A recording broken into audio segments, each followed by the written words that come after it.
Good morning, students. Today we are going to start our learning chapter second, microorganism, friend and foe. Previous time we have read about cleaning environment and soil fertility. Now we will start next topic, harmful microorganism. पहले हमने पढ़ा था beneficial micro organism में जैसे card में present होते हैं lactobacillus bacteria जो हमारी बॉडी के लिए हेल्दी होते हैं और बेनिफिशियल होते हैं. Micro organism are harmful in many ways. Some of the micro organism cause disease in human beings, plant and animals. Such disease causing micro organism are called pathogens. तो ऐसे जो माइक्रो ऑर्गेनिज्म हैं वो कहलाते हैं pathogens यानी कि रोगजनक, जो कि रोग को पैदा करते हैं, वो होते हैं रोग pathogens. Some micro organism spoil food, clothing and leather. Let us study more about their harmful activities. Disease causing micro organism in humans. Pathogens enter our body through the air we breathe. Pathogens होते हैं हमारी body में enter करते हैं air से, जब हम breathe करते हैं, जब हम सांस लेते हैं. द वाटर वी ड्रिंक और the food we eat, they can also get transmitted by direct contact with an infected person or carried by an animal. जो फूड होता है जो ट्रांसमिटेड होती हैं यानी कि उसका संचरण होना, ट्रांसफरिंग होना, इट इज कॉल्ड ट्रांसमिटेड. या तो डायरेक्ट कांटेक्ट से, इन्फेक्टेड पर्सन के डायरेक्ट कांटेक्ट में आने से, या फिर कुछ एनिमल से ये ट्रांसमिट होते हैं यानी कि एक पर्सन से सेकंड पर्सन में ये ट्रांसमिटेड होते हैं, ट्रांसफ़र होते हैं. Microbial disease that can spread from an infected person to a healthy person through air, water, food और physical contact are called communicable disease. यानी कि ये डिजीज है जो कि एक इन्फेक्टेड पर्सन से हेल्दी पर्सन में आती है, या तो फिर एयर से, या वाटर से, या फूड से, या फिजिकल कॉन्टैक्ट से. तो ऐसी जो डिजीज़ हैं जो कि ये इस वेज से जो आती हैं, ट्रांसफरिंग होती हैं, उन्हें कहते हैं हम communicable disease. Examples of such disease including cholera, common cold, chicken pox and tuberculosis. When a person suffering from common cold sneeze, fine droplets of moisture carrying thousands of viruses are spread in the air. The virus may enter the body of a healthy person while breathing and cause infection. Then how do you prevent the spread of communicable disease? यानी कि जब कोई जो person जो कि suffering कर रहा हो कोल्ड से और जो स्नीजिंग करता है, तो जो फाइन ड्रॉपलेट्स होती हैं, छोटी जो ड्रॉपलेट्स होती हैं, एयर में जाती हैं, और जब ये ड्रॉपलेट्स किसी हेल्दी ह्यूमन के जो ब्रीथ करता है तो ये अंदर जाती हैं, तो वो इससे भी इन्फेक्शन हो जाता है. नेक्स्ट है, there are some insects and animals which act are carriers of disease. Carriers होते हैं जो वाहक होते हैं, जो कि ट्रांसफरिंग करने में हेल्प करते हैं, जो कि बैक्टीरिया जो माइक्रो ऑर्गेनिज्म में उनकी ट्रांसफरिंग में हेल्प करते हैं, वो कैरियर्स हैं. Causing microbes. हाउसफ्लाई जो होती है इज वन सच कैरियर. जो घरेलू मक्खी होती है हाउसफ्लाई, वो ये एक एग्जाम्पल है कैरियर्स का. The fly sit on the garbage and animal excrete. Pathogens stick to their bodies. When the flies sit on uncovered food they may transfer the pathogens. तो जब ये या तो फिर गार्बेज पर, कूड़े कचरे पर, या फिर ये एनिमल की जो वेस्ट है उन पर सिट करती है, बैठती हैं, तो जो स्टिंग्स पर इनके जो वेस्टेज हैं वो स्टिक होके चिपक कर इसके, और ये हमारे जो फूड के आइटम्स हैं उन पे जो अनकवर्ड हैं उन पर आके ये उनको स्पॉइल कर देती है, ख़राब करती हैं, और जिससे वी फैल इल, हम बीमार हो जाते हैं. तो इसके बाद में whoever eat the contaminated food is likely to get sick, so it is advisable to always keep food covered. इसलिए always ये एडवाइज है कि जो फूड है उसको हमेशा कवर करके रखें. Avoid consuming uncovered item of food. Another example of a carrier is the female anopheles mosquito. एक अनदर एग्जाम्पल है फीमेल एनोफिलीज मॉस्किटो का, which carriers the parasite of malaria, जो कि मलेरिया जो डिजीज है उसका पैरासाइट है। प्लाज्मोडियम है, plasmodium female aedes mosquito act as carrier of dengue virus, और फीमेल मॉस्किटो जो कैरियर है डेंगू वायरस का। How can we control the spread of malaria और डेंगू, तो हम कैसे कंट्रोल कर सकते हैं इनके मलेरिया और डेंगू के जो कि इंसेक्ट्स हैं, इनको कैसे हम कंट्रोल कर सकते हैं। इसके बाद में why does the teacher keep telling us not to let water collect anywhere in the neighbourhood. आपको पता है कि जहाँ भी पास में कभी भी जो वाटर है हमें कलेक्ट नहीं होने देना चाहिए, कि जो स्पॉइलेज हैं, जो हमारे पास में गड्ढे होते हैं, इनमें जो वेस्ट जो पानी होता है, जो स्पॉइल पानी होता है, उसे हमें इकट्ठा नहीं करना चाहिए, क्योंकि उनमें मोस्टली जो मॉस्किटो होते हैं ब्रीडिंग जो करते हैं मोस्टली वाटर में ही करते हैं, इसलिए जो वाटर है हमें कलेक्ट नहीं होने देना चाहिए। All mosquitoes breed in water, सभी मॉस्किटोज होते हैं ब्रीड करते हैं वाटर में। Hence one should not let water collect anywhere in coolers, tyres, flower pot etcetera. By keeping the surroundings clean and dry, we can prevent mosquitoes from breeding. Try to make a list of measures which help to avoid the spread of malaria.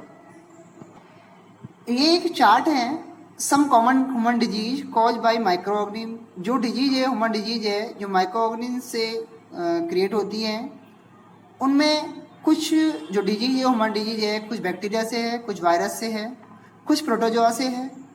तो ये disease है, जैसे first है tuberculosis, ये bacteria से है, causative micro organism है bacteria. And mode of transmission air. Preventive measures है जनरल है, कीप द, इसमें मीजल्स है, चिकन पॉक्स है, पोलियो है, मीजल्स है, चिकन पॉक्स है एंड पोलियो है। ये ट्यूबरक्लोसिस है बैक्टीरिया से है, मोड ऑफ ट्रांसमिशन एयर है। मीजल्स का जो वायरस है एंड एयर है, mode of transmission. Chicken pox का वायरस है एंड एयर एंड कॉन्टैक्ट से है। और पोलियो का वायरस से होता है, एयर एंड वाटर से इसका ट्रांसमिशन, मोड ऑफ ट्रांसमिशन है। और इनके जो प्रिवेंशंस हैं, keep the patient in complete isolation, keep the personal belongings of the patients away from those of the others, vaccination to be given at suitable age, और vaccination करें suitable age पर, जिससे कि ये डिजीज ना हो। इसके बाद में जो नेक्स्ट है कॉलेरा और टाइफाइड है। ये दोनों डिजीज बैक्टीरिया से हैं, और कॉलेरा के लिए जो मोड ऑफ ट्रांसमिशन है वो है water and food, and typhoid के लिए जो मोड ऑफ ट्रांसमिशन है वो वाटर है। इसका जो प्रिवेंशंस हैं, maintain personal hygienes and good sanitary habits. Maintain जो पर्सनल हाइजीन्स हैं, यानी कि जो हमारी हैबिट्स हैं, जैसे कि जो हैबिट्स हैं after before eating hand wash करना है, आफ्टर ईटिंग हैंड वॉश करना है, और भी प्लेट जो है क्लीन हो, प्लेस जो हो वो क्लीन हो। हमारा जो हम जो ले रहे हैं हमारे जो फूड में वो भी एक सुटेबल सफिशिएंट हो हमारे लिए, उसमें सभी तरह के जो भी न्यूट्रिएंट्स हैं वो प्रेजेंट हो। तो ये सब बातें होती है जो कि पर्सनल हाइजीन्स में इंक्लूड होती है। गुड सैनिटरी हैबिट्स हैं, कंज्यूम प्रॉपरली कुक्ड फूड है एंड बॉइल्ड ड्रिंकिंग वाटर है एंड वैक्सीनेशन है, ये इनके प्रिवेंशंस हैं। हेपेटाइटिस ए वायरस से है एंड इसका ट्रांसमिशन है वाटर है। Drink boiled drinking water, vaccination. Malaria के लिए प्रोटोजोआ से होता है, और ये मॉस्किटो से, मोड ऑफ ट्रांसमिशन इसका प्रोटोजोआ मॉस्किटो है। क्योंकि आपको ये मालूम होगा कि मलेरिया एक प्रोटोजोआ से डिजीज है जो होता है, और इसका जो मॉस्किटो है वो फीमेल एनाफिलीज मॉस्किटो है। यूज मॉस्किटोज नेट, तो इसके लिए हम जो प्रिवेंशंस हैं कि मॉस्किटो नेट का हम यूज करें। एंड रिप्लेंट्स, स्प्रे इंसेक्टिसाइड्स, और स्प्रे करें इंसेक्टिसाइड्स का। एंड कंट्रोल ब्रीडिंग, और ब्रीडिंग पर कंट्रोल करें कि वो ब्रीड ना करें, उनकी जो संख्याएं ना बढ़े। और mosquitoes by not allowing water to collect in the surroundings, और अपने कलेक्ट ना होने दे वाटर को सराउंडिंग्स अपने चारों ओर जो भी बने हुए हैं तो उनमें कोशिश करें कि जो वाटर है वहाँ कलेक्ट ना हो। Some of the common disease affecting humans, their mode of transmission and few general methods of prevention are shown in table 2.1. Disease causing microorganisms in animals. Several microorganisms not only cause disease in human and plants, but also in other animals. For example, anthrax is dangerous human and cattle disease. Anthrax जो disease है animals में और human में दोनों के लिए ये disease है जो हार्मफुल है, डेंजरस भी है। Food and mouth disease of cattle is caused by virus. जो फूट एंड माउथ डिजीज है जो कैटल्स में वायरस से होता है।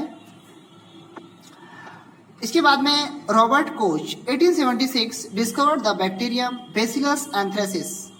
इन्होंने डिस्कवरी की थी बेसिलस एंथ्रेसिस की, विच कॉज एंथ्रेक्स डिजीज, जिसके कारण की एंथ्रेक्स डिजीज होती है। तो इसके जो साइंटिस्ट हैं जिन्होंने की रॉबर्ट कोच थे 1876 में। ओके, नेक्स्ट जो टॉपिक है इसका हमारा नेक्स्ट टॉपिक है disease causing microorganism in plants. जो डिजीज कॉजिंग है माइक्रोऑर्गेनिज्म में प्लांट्स में, तो several microorganism cause disease in plant like wheat, rice, potato, sugarcane, orange, Apple and other. The disease reduce the yield of crops. ये जो disease है microorganism में ये इनकी यील्डिंग पावर को डिक्रीज करते हैं।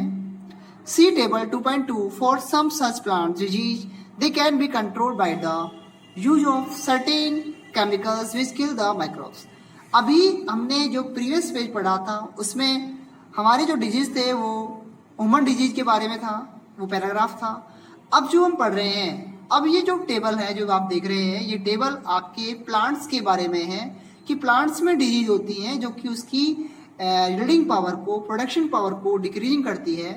सबसे पहले प्लांट डिजीज है सिट्रस कैंकर है, उसके बाद में रस्ट एंड व्हीट है इनकी, और उसके बाद में येलो वेन मोजेक ऑफ भिंडी ओकरा। यानी कि इन जो ये प्लांट्स हैं इनमें ये डिजीज होती है जिससे कि इन पे इफेक्ट पड़ता है। तो इसमें जो प्लांट डिजीज है सिट्रस कैंकर है, ये माइक्रो बैक्टीरिया से होती है और मोड ऑफ ट्रांसमिशन इसका एयर है। रस्ट ऑफ व्हीट है, व्हीट में रस्ट रोग है जो कि फंजाई से होता है और इसका जो मोड ऑफ ट्रांसमिशन है वो एयर और सीड्स है। आप जैसे बहुत सारे डिजीज हैं हम पढ़ रहे थे अभी, ह्यूमन्स डिजीज में है बैक्टीरिया से होती है, कुछ वायरस से होती है, कुछ वाटर से, हमारे जो हमारा फूड होता है हम जो लेते हैं उसके इन्फेक्शन, जो इन्फेक्टेड फूड होते हैं उनसे होती है, या फिर कॉन्टेक्ट से होती है। एयर में ड्रॉपलेट्स होती हैं, जैसे किसी को कोल्ड हो रहा है और स्नीजिंग करता है तो कोल्ड की जो ड्रॉपलेट्स हैं वो एटमॉस्फेयर में मिक्स हो जाती है, और जब कोई हेल्दी पर्सन उसको लेता है तो वापस वो उसमें हेल्दी जो पर्सन है वो इन्फेक्टेड होकर बीमार हो जाएगा। इसी तरह से जो हमारे जो क्रॉप है उनमें भी ये डिजीज होती हैं। तो ये जो रस्ट ऑफ व्हीट है ये फंजाई से है, एयर एंड सीड्स इसके मोड ऑफ ट्रांसमिशन है।